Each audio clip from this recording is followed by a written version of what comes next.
Welcome back, everyone. My name is Sinqobile and ngingumkhulu uShongwane. Welcome back to my channel. For those of you who don't know me, welcome. Basically just sharing my experiences as a Sangoma, a millennial Sangoma, and navigating daily life and sharing my experiences with you all. And so for today's segment, for today's video, I want to talk about ugwayi wesiZulu. Some people call it snuff in English, or snemfu.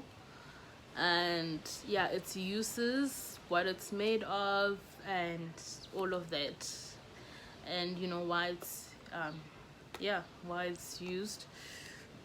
So ugwayi, it's not my favorite thing in the world to smoke, but especially if I have really bad headaches, or if I see I'm about to enter a transic state, or basically or having a breakdown kind of a thing, or blackout, it helps me a lot. So here's a brand that's quite well known, is Insu. I don't know if you can see. Okay. Gosh. The labeling is just, it's called Insu. And and you can buy at the market. It's usually made by old ladies. It's made by old ladies. Because they do say it has to be made by someone who's old, preferably female, someone who's no longer sexually active, someone who's menopaused, isn't going through various hormonal changes per se.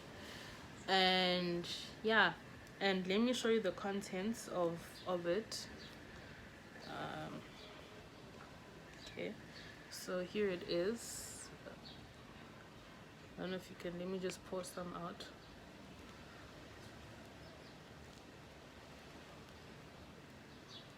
So here it is. Okay, so that's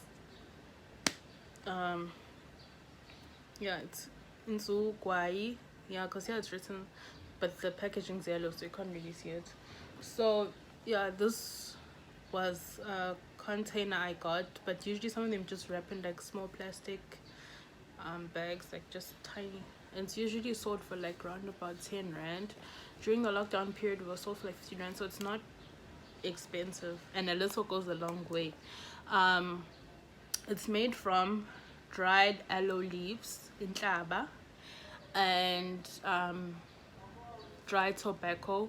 So the tobacco you can get like from Boxer, and I think they like dry the tobacco leaves and they crush it, and then they it's made into powder form and comes out like that. And the uses, as I said, it helps a lot with headaches, it helps a lot physical ailments, if you're having a mental breakdown. So basically, if you feel like you're gonna go into a trance kind of a thing, it helps, especially if your ancestors are very aggressive physically. It helps a lot. It also helps with summoning your ancestors. So when you summon them by burning impepo, wild sage, uphahla, so if you're summoning them, you also sprinkle it around the candles that you're summoning the ancestors with. Also for summoning, it does help. I've heard some very cringy stories of that. Apparently some women put it down there in the private areas. Apparently it keeps that body part right and tight. I don't know about, I can't confirm nor deny, because I'm using it simply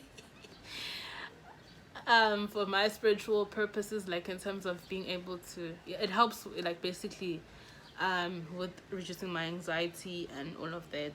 you know, from a spiritual sense. So with all of that, yeah, I don't know. I can't confirm nor deny, but it's a myth I've heard about. But if it is true, I mean, you know, you can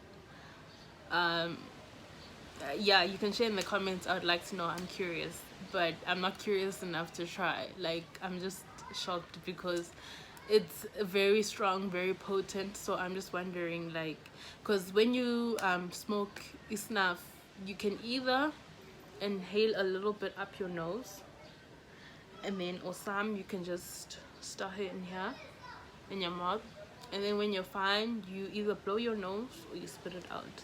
I mean, with most things, since it has tobacco, it will be like it causes cancer and, you know, wara wara. Yeah. So I don't do it often. I only do it if I really, really, really, really, really, really have to. Some people just enjoy smoking and snuff, and they just have weird cravings. And yeah, but it's definitely helpful a lot with summoning ancestors.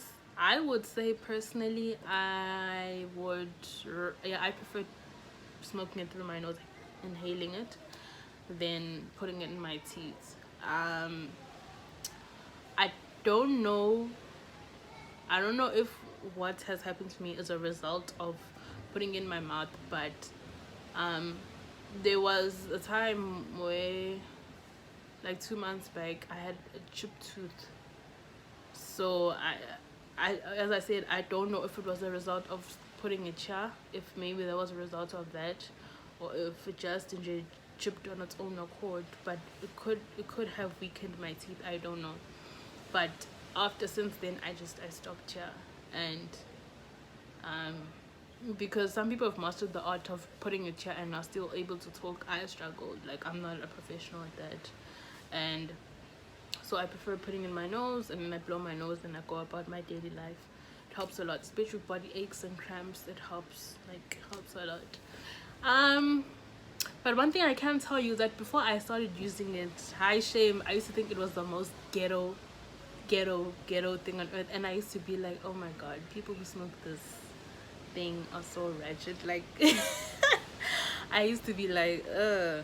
Meanwhile, not knowing this was gonna be me, because I mean, some people are lucky. Their ancestors don't crave this kind of thing. As I said, personally, me myself as a single mobile, I don't like snuff, but I can see sometimes that it's needed just to prevent myself from having an anxiety attack or entering a trance, because it's not cute. So sometimes you'll find that you'll crave something that you don't personally want, but it's the ancestor that's within you that craves it. So just like, how can I put it this way? Like, for example, some ancestors love strong alcohol, like, you know, those nasty types of whiskey, and you'll be like, yo, there's a craving for that. Because sometimes they won't say anything, it'll just happen, and you'll find yourself start having anxiety, but then you literally have a shot and you're fine, and you're like, but what just happened? And you won't even get drunk, kind of a thing, you know. So yeah, I used to, especially the people in the mouth, because some of them would not rinse this thing out of their mouth, and so that it would be black and white and the crevices of the teeth, and it would be so disgusting. I'm like, you're so unhygienic, this will never be me. And it's like, my sister's like, girl, bye. Like, yeah, you're within the squad, but I wouldn't consider, like, for me, it's an in case of emergency kind of a thing. Like, it's not for me. So yeah, but just don't overdo it, because I mean, I've seen people become like addicted to it. As I said, because tobacco, they say it can cause cancer, but I personally think it's better than cigarettes, because cigarettes, I don't judge, but like, rather this, at least you can at least you can justify with aloe leaves. You can be like, these dried aloe leaves, like, really. So yeah, so that's pretty much the purpose of isnefu. Snuff. As I said, it helps with you personally in terms of keeping you calm, anxieties from, you know, reducing the aggression of your ancestors and summoning them for certain ceremonies. So if you need to speak to them, whether in prayer or, you know, just to acquire their presence, the ceremony helps a lot. So far that's what I know about Snuff and its uses. I hope the videos helped you a lot. But if I left out anything, please comment below if you have any questions, comments, queries. And thank you so much for watching the video. And yeah, don't forget to share, like, and subscribe. I thank you for your time, and yeah, I'll see you in the next video. Goodbye. Thokozani.